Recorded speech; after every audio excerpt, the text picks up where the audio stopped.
Hey Jay, how's it going? Hey, how are you? Hey, look what I've got. Oh, yo. What is that? Shiraz. And you know where that's from? Shiraz? Is that Iran. Iran? Wait a minute. There's a problem here. Can't have alcohol from Iran. Not from Iran. What are you doing with that?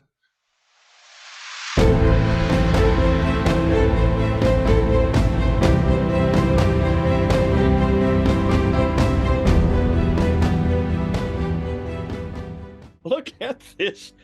This is Iranian wine, Shiraz wine. And what's Mel doing with Iranian wine? This is an oxymoron, people. You cannot have wine from a Muslim country that is still being produced today unless maybe historically this was not a problem. And that's what Mel's going to be doing today. So Mel, this really is a problem. How can Muslims look at you pouring a wine which comes from Iran, even though that may not itself, that bottle may not come from Iran, but this is the Iranian wine in a country that is predominantly Muslim, yet we know today that wine is prohibited. Let's go to the Quran. I'm just going to put up some verses here because in the Quran it's very clear in chapter 2, verse 219. This is what it says. They ask you, O Prophet, about intoxicants and gambling. Say, this is Muhammad speaking. There is great evil in both, as well as some benefit for people, but the evil outweighs the benefit. That's chapter 2, verse 219.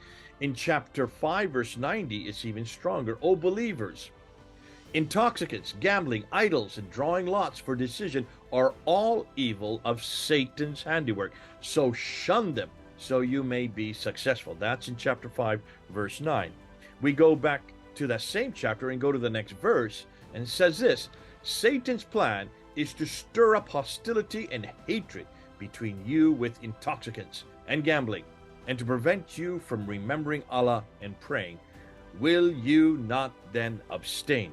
In the traditions, we could go to Al-Bukhari. There's so many. I'm just going to point to one here from Al-Bukhari, volume 69, hadith number 481. It says, Ibn Umar narrated, this is the isnad. Allah's apostle said, whoever drinks alcohol, drinks in the world, and does not repent before dying, will be deprived of it in the hereafter. In other words, if you drink alcohol, Mel, you're not going to heaven. You're not going to paradise. So this is very serious. How then can you be there pointing to a bottle of wine in the 21st century coming from a Muslim context, unless perhaps this didn't always mean that, or maybe the Quran was not as strong on this position.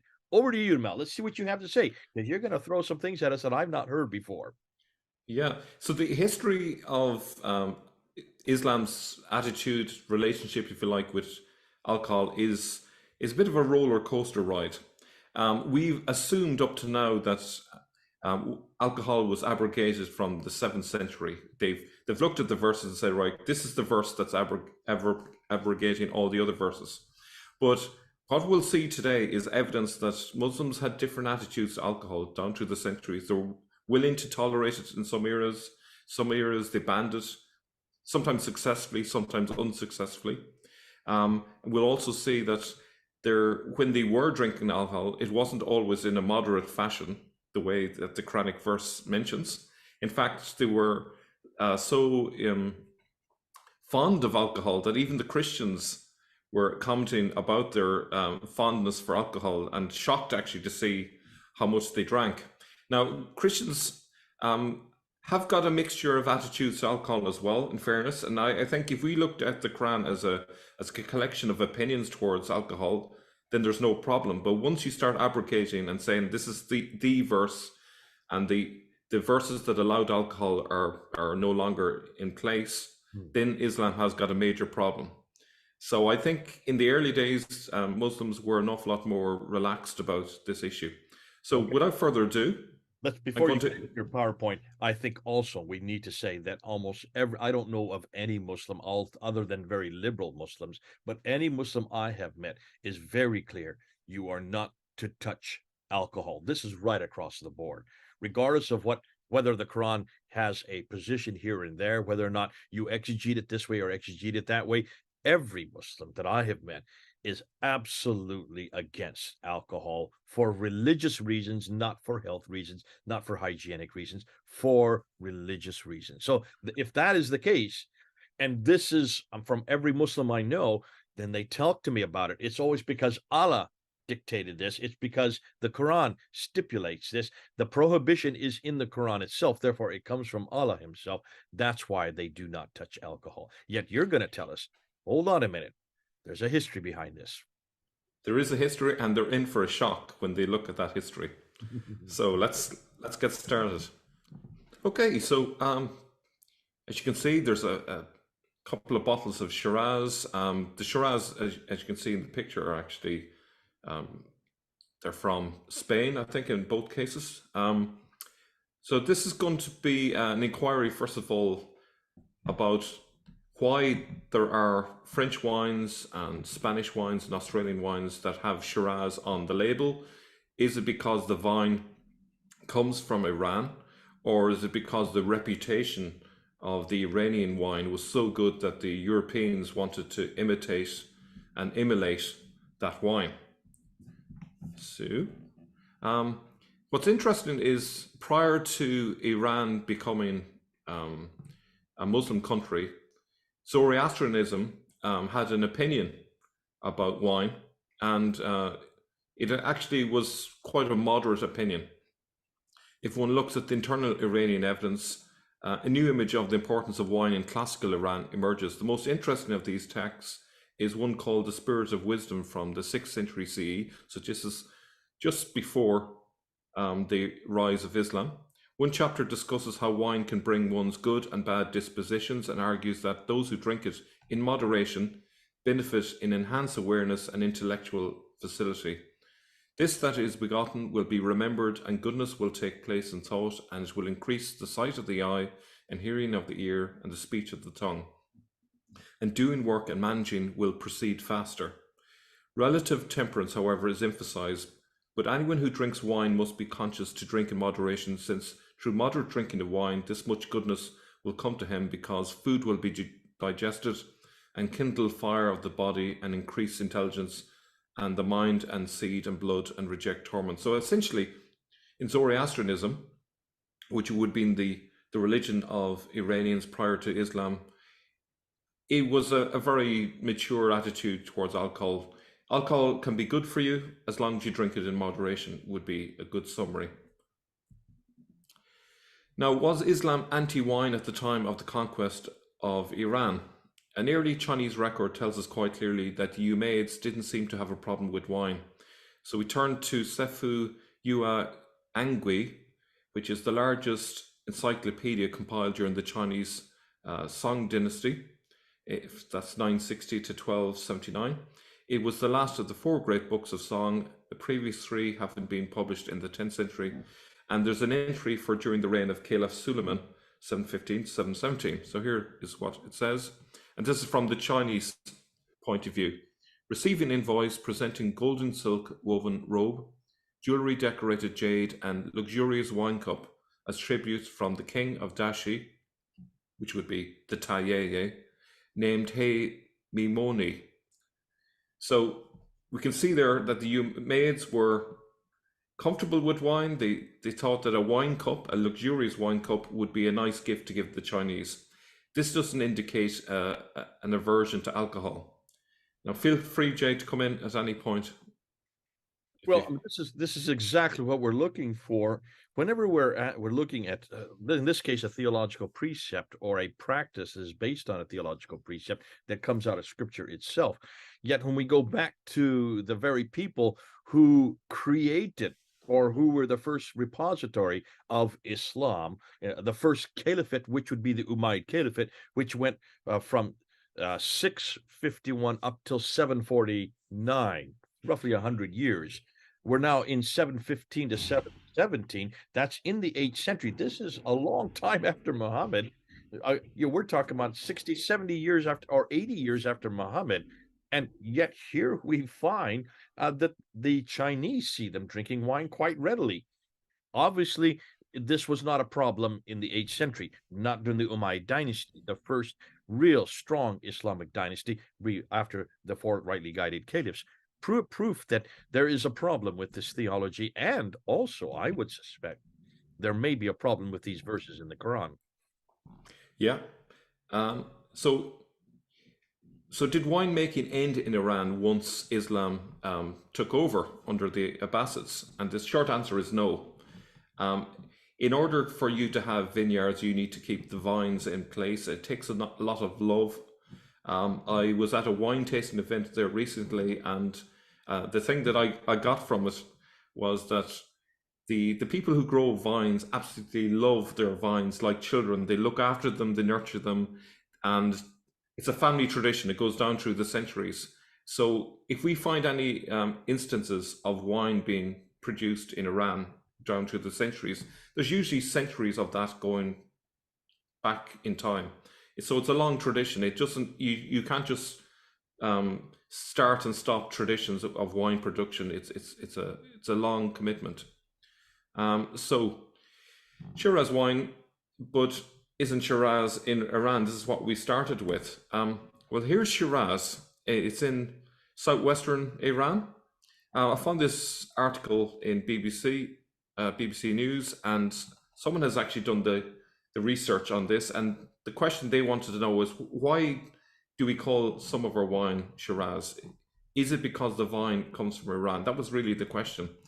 I'll try not to read all of this here, but the author of this article says that I remember my father bringing in the grapes and putting them in a big clay vat, says California-based winemaker Dariush Khalidi, recalling his childhood in pre-revolutionary Iran. So there you see automatically that prior to 1979, people were still making wine in Iran. He says, I would climb on top and smell and enjoy the wine. His family was from Shiraz, a fabled city in southwestern Iran, whose name was once synonymous with viticulture and the poetry and culture of wine. He remembers happy evenings when the family would gather, sipping wine from clay cups and reciting lines from the 14th century Persian poet Hafez. It wasn't just about drinking wine, he says, it was an adventure.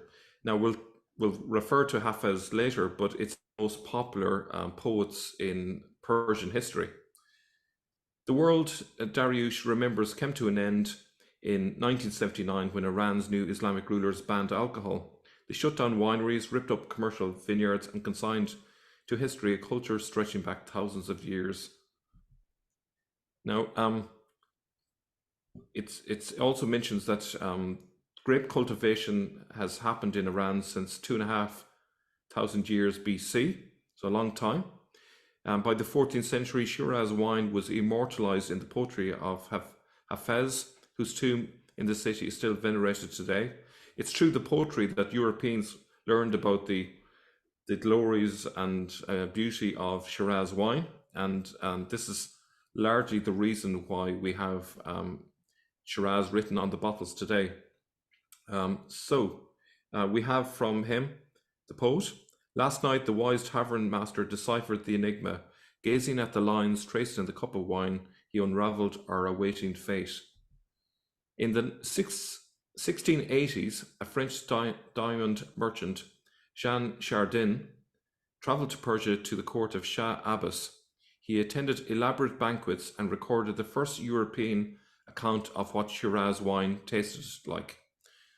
So clearly they're still drinking wine in the 680s there.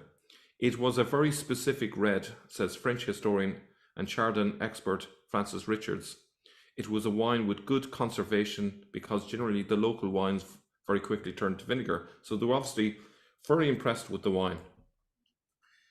But is there a connection between the dark red wine that smells like musk, immortalized by Hafez, and the Shiraz wine drunk across the world today?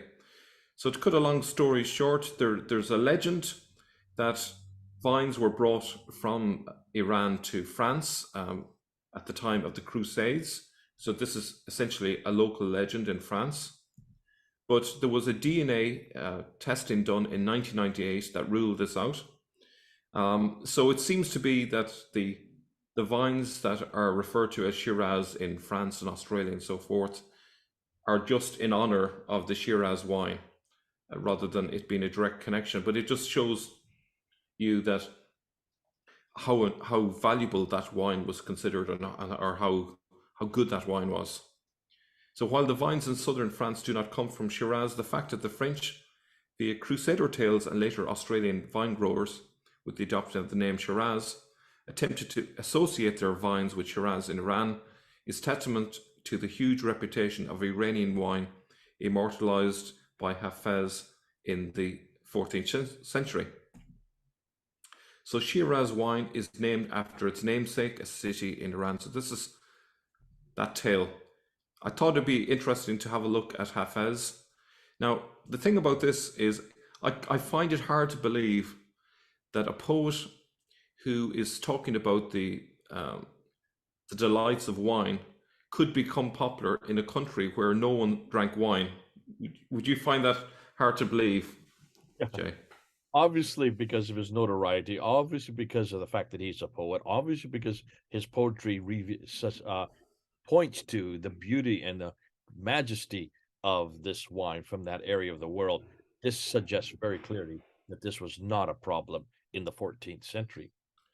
Yeah, I would say that it shows, first of all, that people were tolerant of it, and also I'd say that quite a few had an experience of it. They had a familiarity with it, so they could relate to the sentiments in the poem. So he's a 14th century Persian poet, a Sufi, and he's from the city of Shiraz. He primarily wrote ghazals, which were lyrical poems and that express both the pain of loss and the beauty of love in spite of that loss. In his odes, he deals with love, wine, and taverns, all presenting ecstasy and freedom from restraint, whether in actual worldly release or in the voice of the lover speaking of divine love. So he describes a society where drinking alcohol is tolerated if frowned upon by hypocrites. So this is one of the targets of these poems. While the pious few might frown on drinking alcohol, it is evident that Iranians were still wine lovers in his day. That he is familiar with wine and taverns is in itself revealing of the fact that these existed in Iran in the 14th century. So that's one takeaway from all of this. He castigates the pious hypocrites. Love wants to reach out and manhandle us, break all our teacup talk of God. So the teacup talk of God is basically the people who basically do not touch alcohol. Okay. He sees wine as a portal to the divine. He says, to beg at the door of the winehouse is a wonderful alchemy. If you practice this, soon you will be converting dust into gold. The fact that his poetry was not shunned but hugely popular among Iranians to this day suggests that its themes resonated with Iranians who could relate to the themes of wine and taverns. Here's a poem which is called I've Said It Before and I'll Say It Again. Oh friends, don't blame me for this broken heart. Inside me there's a great jewel, and it's to the jeweller's shop I go. I presume he means to heaven. Even though to pious drinking wine is a sin, don't judge me. I use it as a bleach to wash the colour of hypocrisy away. All that laughing and weeping of lovers must be coming from some other place. Here all night I sing with my wine cup, then moan for you all day. If someone were to ask Hafiz, why do you spend all your time sitting in the winehouse door? To this man I would say, from there standing, I can see both the path and the way. Do you want to come in on that?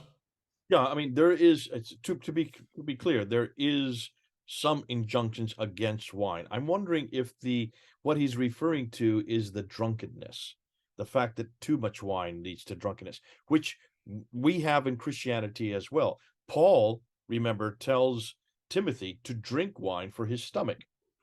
Jesus, remember, the very first miracle he did was to turn water into great wine at the party. So therefore, in the Bible, it's very clear that you are permitted to drink wine, but you're not permitted to go to excess. And this could be what this is referring to here. It's not that wine was prohibited, it was drunkenness that is prohibited. Those who stay at the door, those who go to the wine house, as it is today. We have the same thing, especially here in the United States. Not so much there in Britain and in Ireland, where you're from, but here in America, it's very much frowned upon to go beyond and to get intoxicated.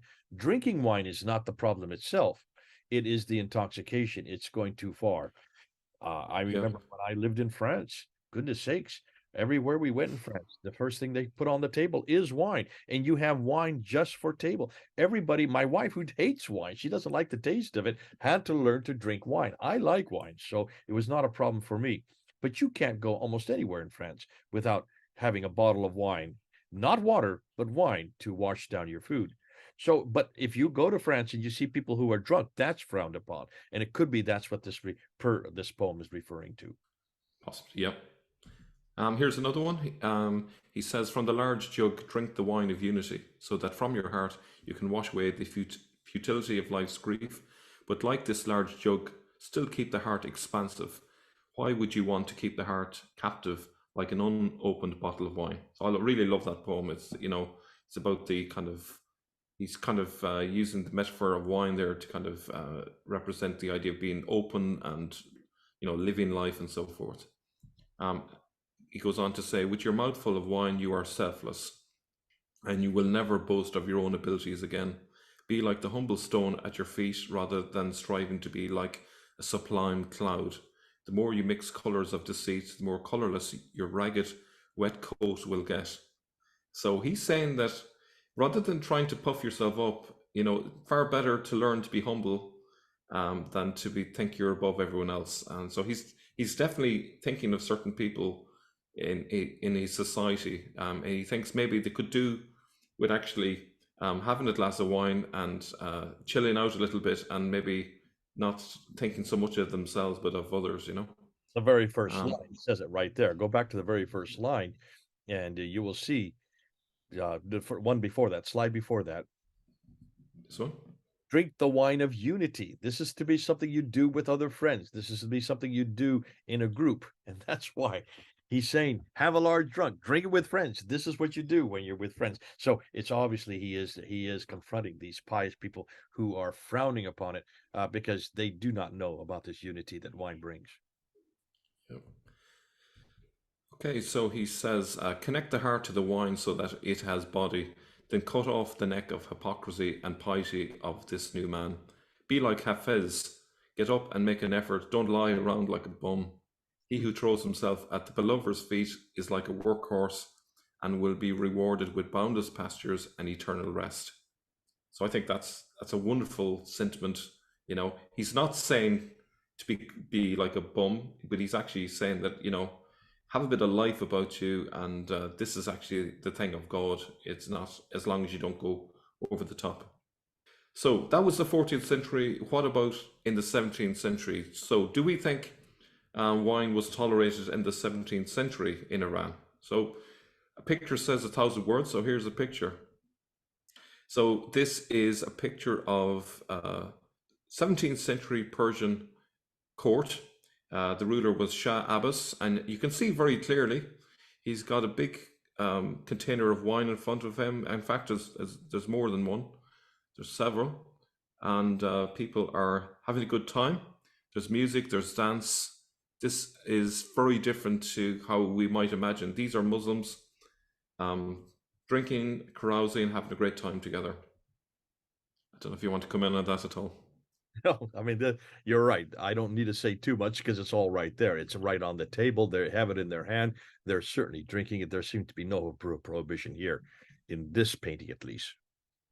Yeah. So that was the 17th century. What about in the 20th century? So here we have Iran in the 1960s doing the twist to rock and roll music in Tehran. Very relaxed back in the 1960s. Now there's no wine here, but you can imagine if they're comfortable dancing like this, they're probably comfortable having a drink. Here are some students from Tehran in 1971, just being very westernized, really. And then here's another picture. This is just before the revolution, a man having a glass of wine, probably with his friend. Okay, so this was what life was like in Iran. People were very relaxed, had a glass of wine, and in 1971, the leader of Iran was having a big banquet. This is October 1971. That's the Shah Reza Pahlavi, Shah Mohammed Yeah, Reza Pahlavi, very well yeah, known. yeah. So it was the largest meeting of monarchs and heads of state in modern history. The party was to celebrate the 2500th anniversary of the founding of the Persian Empire, and yes, he was the Shah Mohammed Reza Pahlavi, and so right on the eve, essentially, of the Iranian Revolution that happened, well, eight years later, you can see that the Iranian culture was very comfortable with the drinking of wine. Now, there would have been elements within Iranian society, no doubt, who were not happy with this, which probably was the motivator that led to the Iranian Revolution. So the question is this for Muslims an idealized past versus the reality of Iran's history? Muslims often think about their past and think, well, we were good Muslims all through the centuries, but the reality is that Iranians drank wine and drank other alcoholic drinks right through the centuries. There were times when it was prohibited, but a lot of the time, even if it was prohibited, it was still happening. There were still vineyards right up to the late 1970s. Now, late 1970s, that would mean that for about 13th, 14th centuries, there were vineyards in Iran. Now, some of them would have been owned by Jews and Christians, but not all of them. There would have been Muslims who had their vineyards who were very relaxed about the rules. They would have chosen the verses in the Quran which supported the idea of drinking alcohol, and they would have ignored the ones that didn't. And this was the accommodation that they had with wine. So I think I pretty much have said that. No doubt some Muslims were strict on avoiding alcohol, but Iranians revered wine over the centuries. They learned by heart Hafez's poetry, which was as much an ode to wine as it was to love. They nurtured the vineyards over the centuries. They drank the wine. They had fun. They preferred the humility of the Sufis to the starchy sanctimony of the purists. The Iranian Revolution was an attempt by the hardliners to put an end to the fun. Extreme ideology and alcohol cannot coexist, so it's obviously important to get rid of alcohol. Iranians had to forget their heritage, their poetry, their Persian culture, and most of all, their wine. Instead, they were given Puritanism, totalitarianism, and tyranny. I hope Iran wins back its former glory. Well, thanks so much, Mel. This is fascinating. This is, as usual, you always bring up historical anecdote. And here's what's good. I've asked you, and I've asked all the sin sifters to do what you've just done here. We have a strong Salafist, very radical form of Islam that's pervasive, that's growing, and it's inculcating its viewpoint on the Muslim world. And unfortunately, we're getting that viewpoint that is being brought to the West. Probably almost case after case after case, we have heard this idea that Islam Islam is against anything that is Western. They're against our dress codes. They're against our halal, our meat markets, and want to impose halal meat on all of our meat markets, our schools, our certainly the prisons and the hospitals there in Britain. Islam also wants to, or Muslims, I should say, not Islam itself. Let's get it straight. Muslims want to also impose or eradicate or prohibit any use of alcohol in many of our Muslim contexts, in many of our Muslim enclaves. That's the case in Britain. I know when I was living in London, they would have these signs they would put around the posts, telephone poles. Here's an example of them, and it's against drinking, against dancing, against pretty much wearing skirts that were too high, anything that was they thought was un-Islamic, which is a very right-wing viewpoint, a very Salafist viewpoint, a very right-wing idea of what Islam stands for. Now, here's a case where what we're seeing today is much more radical and much more stringent than what has always been. Take, for instance, this something that I just put up about a week ago on the Hamlin University there in St. Paul's, Minnesota, where this professor showed a picture of Muhammad and with his face uncovered. Perfectly legitimate thing to do because this is Islamic art.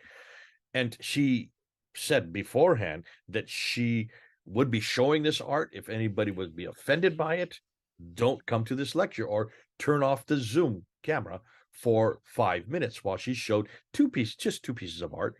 Here they are, one with Muhammad with his face open, and the other with Muhammad with a mask, a covering, showing that between the 15th and the 16th century, the first one is the 14th century, excuse me, and then by the 16th century, they started covering up Muhammad's face, because that's where this was introduced, this idea, this prohibition of showing Muhammad's face, because they'd almost deified him.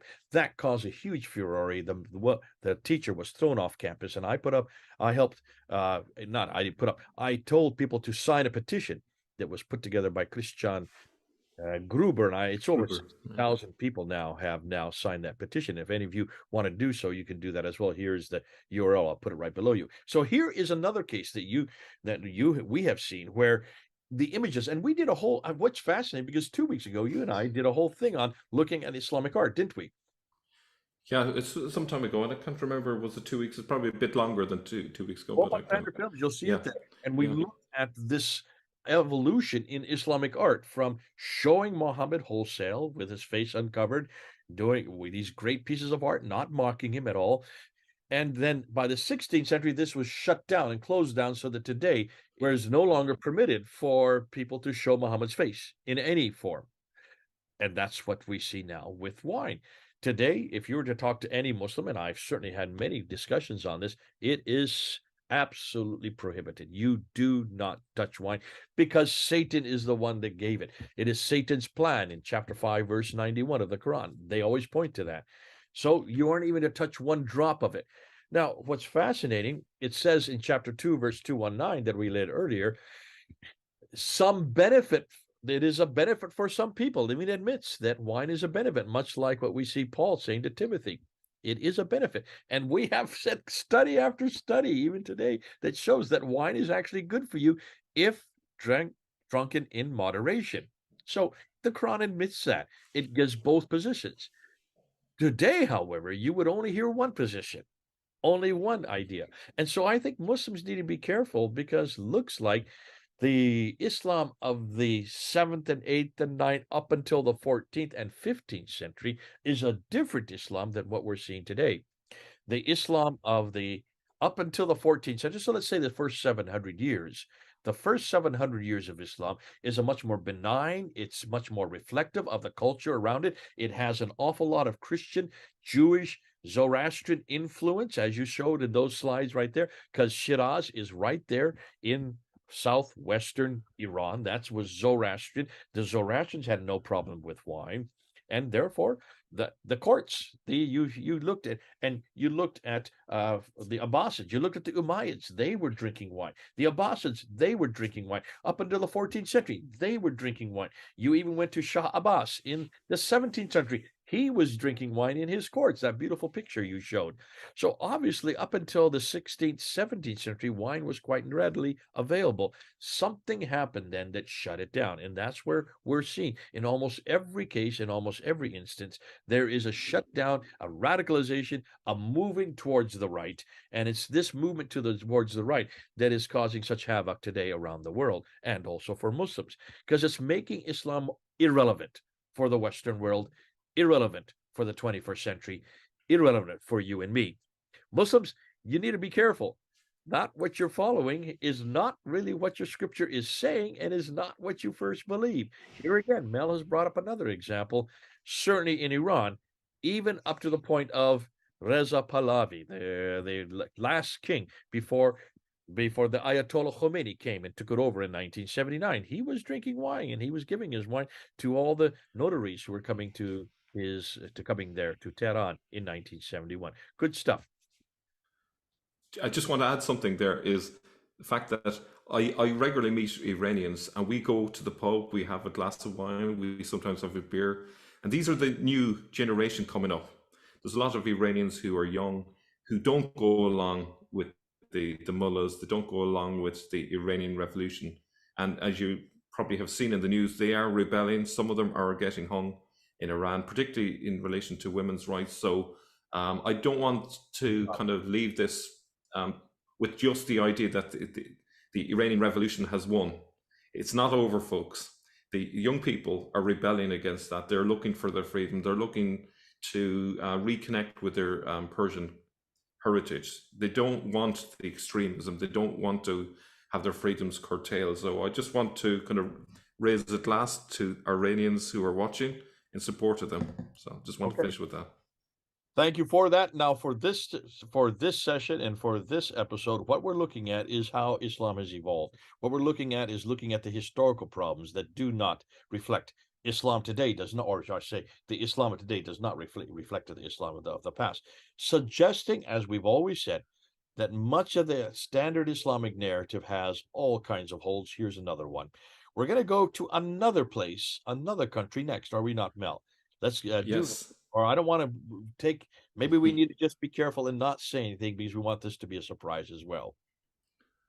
Yeah, let's leave it as a surprise, but it's at another significant place that we're going to look at next. Another time of looking at alcohol, and what we're going to show is, folks, it's not just Iran that has this tradition. There's another country as well, a pretty significant country. Until that time, this is Mel and Shay. Over and out.